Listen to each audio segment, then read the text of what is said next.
नमस्कार दोस्तों, कैसे हैं आप सब लोग। उम्मीद करती हूँ अच्छे होंगे। Welcome back to my channel study with Neha ma'am. तो चलो बच्चों, आज हम शुरू करते हैं संस्कृत क्लास 8वीं की ये बुक है, इसका चैप्टर नंबर 4। आज हम इसके क्वेश्चन आंसर पढ़ेंगे। क्वेश्चन आंसरों को शुरू करने से पहले उम्मीद करती हूँ आपने इस चैप्टर का हिंदी अनुवाद अच्छे से किया होगा। यदि आप इस चैप्टर का हिंदी अनुवाद अच्छे से कर लेते हो तो आपको इसके क्वेश्चन आंसर बहुत ही आसानी से याद हो जाएंगे, बहुत ही सरलता से आप इनको याद कर लोगे। संस्कृत बहुत आसान है, बहुत ही सरल है। अगर ज़रूरत है तो इसको बहुत अच्छे से पढ़ने की और रिवीजन करने की। वाकई संस्कृत बहुत ही आसान है। कुछ बच्चे अगर संस्कृत को कठिन समझते हैं तो उनकी गलती नहीं है, उनकी शायद टीचर ने उनको अच्छे से पढ़ाया नहीं है या उनको समझाया नहीं है, वरना संस्कृत तो बहुत ही आसान और बहुत ही सरल है।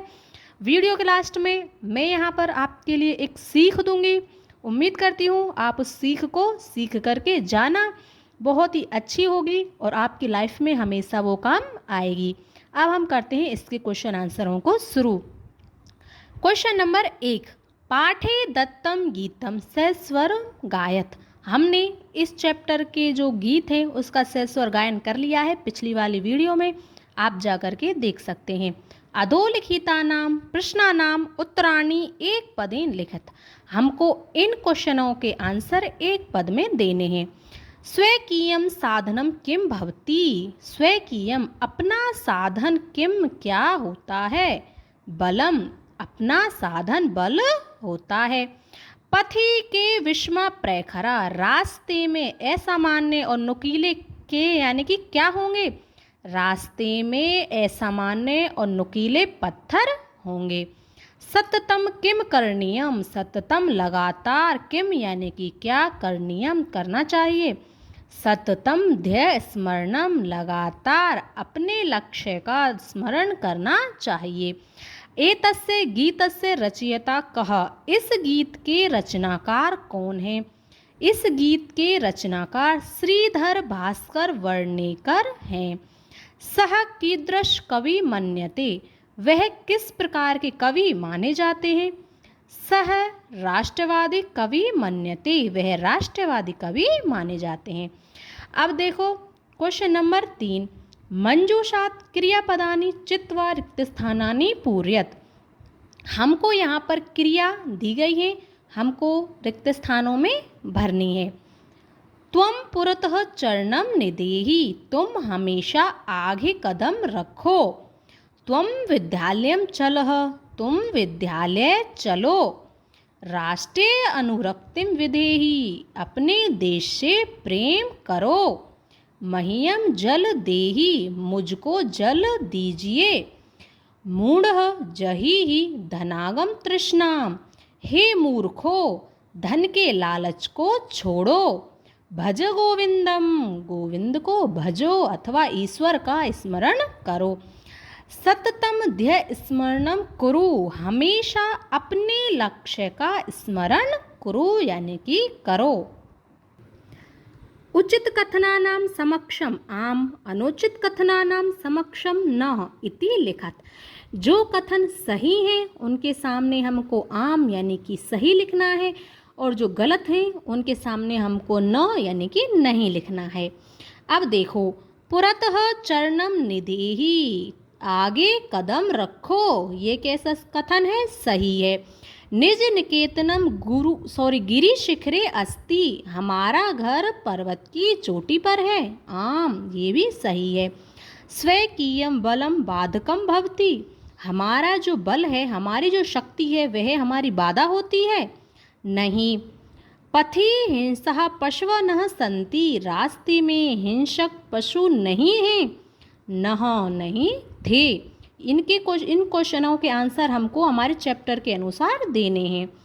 गमनम सुकरम अस्ति, गमनम यानी कि जाना आसान है, नहीं।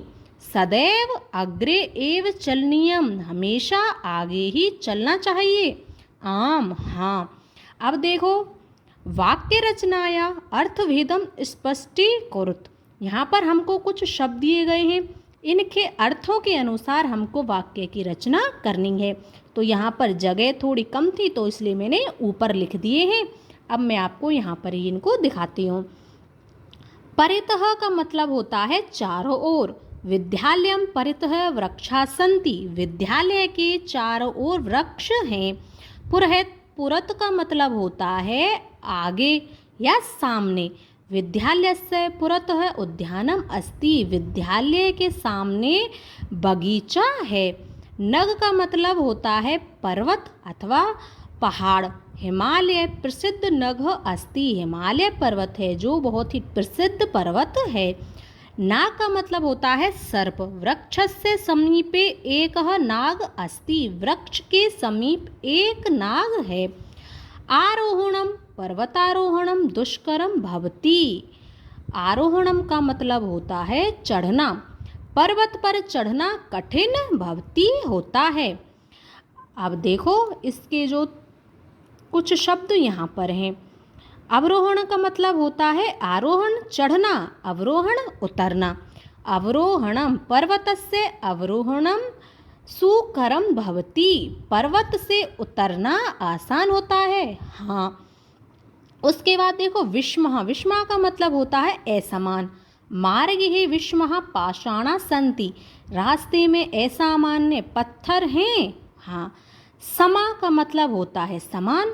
मम कृते सर्वे छात्रा समाः सन्ति, मेरे लिए तो सभी छात्र समान हैं।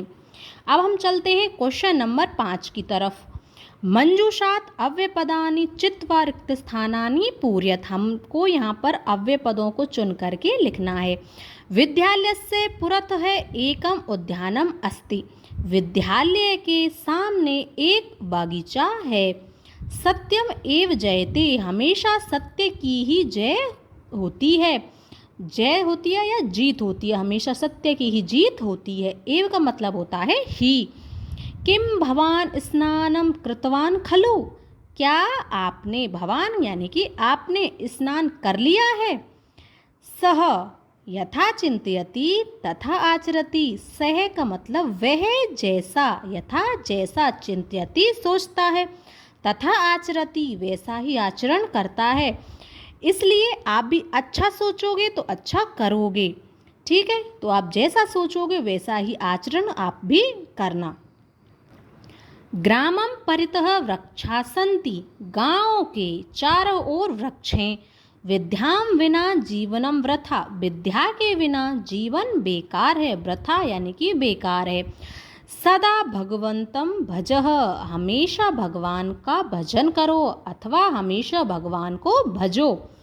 क्वेश्चन नंबर 6, विलोम पदानि योजयत, हमको विलोम शब्द मिलाने हैं। पुरत का मतलब होता है सामने, पृष्ठत का मतलब होता है पीछे। स्वकीयम अपना, परकीयम पराया। भीति का मतलब होता है डर, साहस, साहस। अनुरक्ति यानी कि प्रेम, विरक्ति यानी कि अलगाव। गमनम का मतलब होता है जाना, आगमन का मतलब होता है आना। अब है क्वेश्चन नंबर 7, लट लकार पदेभ्य लोट विधिलिंग लकार पदानाम निर्माणम कुरुत, हमको यहाँ पर लट लकार दिए गए हैं, उनके सामने हमको लोट लकार और विधिलिंग लकार के शब्द लिखने हैं। देखो, पठती, पठतु, पठेत। पठती का मतलब होता है पढ़ता है। पढ़िए, पढ़ना चाहिए। खेलसी, तुम खेलते हो। खेलिए, तुम्हें खेलना चाहिए। खादंती, खाते हैं। खाइए, खाना चाहिए। पिवामी, मैं पीता हूँ। पीऊँ, मुझे पीना चाहिए। हसतः, दो हंसते हैं। हसताम, हंसिए। हसेताम, तुम्हें हंसना चाहिए। नयाम, ले जा रहे हैं। नयाम, ले जाइए। नयेम, ले जाना चाहिए। अब है आपका लास्ट क्वेश्चन।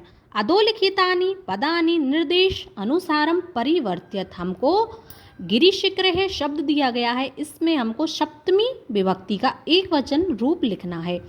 गिरिशिखर का सप्तमी विभक्ति एक वचन का रूप होगा गिरिशिखरे, यानी कि पर्वत की चोटी पर। पथिन, इसका सप्तमी विभक्ति एक वचन रूप बनेगा पथि, जिसका अर्थ है रास्ते में। राष्ट्र चतुर्थी विभक्ति एक वचन में शब्द बनेगा राष्ट्राय, यानी कि देश के लिए। पाषाण सप्तमी विभक्ति एक वचन में बनेगा पाषाणे, यानी कि पत्थर पर। यानम द्वितीय विभक्ति बहुवचन में शब्द बनेगा यानानि, यानी कि गाड़ियों को। शक्ति प्रथमा विभक्ति एक वचन में शब्द होगा शक्ति, शक्ति का मतलब ताकत। पशु सप्तमी विभक्ति बहुवचन में इसका शब्द बनेगा पशुषु, यानी कि पशुओं में।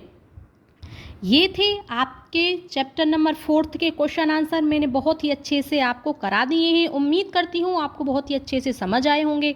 आज मैं यहाँ पर आपको एक छोटी सी टिप्स पढ़ने की देना चाहती हूँ कि आप जिस सब्जेक्ट को जितना कठिन मानोगे वो सब्जेक्ट आपको उतनी ही कठिन लगेगी, और जितना सरल मानोगे उतनी ही वह आपको सरल लगेगी।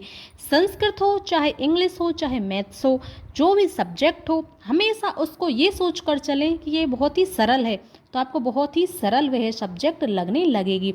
अगर आपकी संस्कृत सब्जेक्ट अच्छी नहीं है तो इसमें गलती आपकी नहीं है, क्योंकि इससे पहले जिस भी टीचर ने आपको पढ़ाया है या तो उसका पढ़ाने का तरीका अच्छा नहीं था या आपको अच्छे से समझ नहीं आया, इसीलिए आपको संस्कृत कठिन लगती है।